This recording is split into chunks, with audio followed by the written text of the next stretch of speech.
So, what would you change about your body? My size. I like being slimmer. I like there being less of me to deal with. I tell you what I like least is my teeth. I always wanted bigger boobs, but unfortunately, they're kind of average size. I'd quite like it to be back like it was 30 years ago. But what I would change about my body is for my body to become more permanently relaxed. I would like to be more flexible. I would love a pair of lungs that actually bloody work. I'm trying to make the best of what I've got. Plenty of people have said to me, don't discount the possibility that you may want to transition.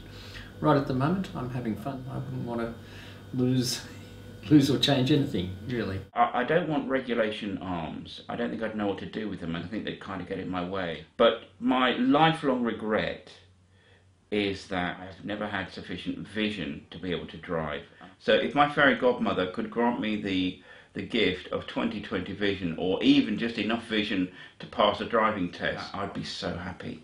If the fairy godmother turned up and said, look, do you want to spend the rest of your life looking normal? I can do that. I'd be stupid not to. But in most cases now, I'm happy with who I am. I'm happy internally and externally. Well, I'm quite happy with the way I look, but there's one or two little things that I might get done. Nothing.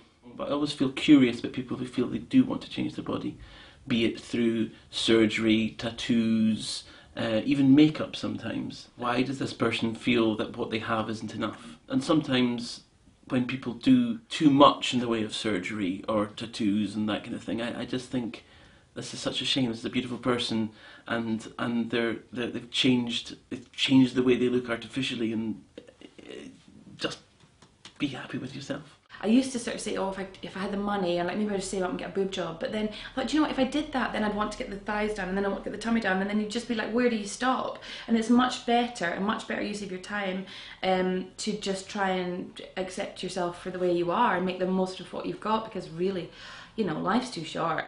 I don't really think I'd change anything. I think it's all very well and good talking kind of hypotheticals, and whilst I have had surgery for medical reasons, I don't think I'm at the point where I'd be like, oh, maybe if this was a bit longer, or if this was a bit thinner, or if this was a bit less crooked, then maybe I'd be happier. I don't buy into that. I think that's just a kind of, excuse my French, bullshit conspiracy, like given up by the media and the plastic surgery industry to try and get as much money in as possible. I think what I'd like to change is how I see it, because I don't know if that's accurate, and I have stopped and thought before, what if I'm actually alright looking, and all the time that I'm alright, like I haven't noticed? What would I change about my body? Well, I think at 51 having long arms would really freak me out. I wouldn't know what to do. I've got used to my hands being here and not over there somewhere. I think thumbs would be an interesting upgrade, to be able to pick up a pint with one hand and not two. Condom application would be made simpler, although I'm married and I don't really need that, but you know, it would be quite fun. Like it would be fun to have a vagina for a day. I think I want to have a penis for the day. Or maybe we could swap genitalia for the day. That would be brilliant to watch Although about the news. I would vajazzle though, so when you got it back, you'd be a little more glamorous than when you started. I don't think I'd mind that, actually. Okay. Depends what you've vajazzled onto it though. Would it be like words? Or? I don't know. Free pussy, right? Probably.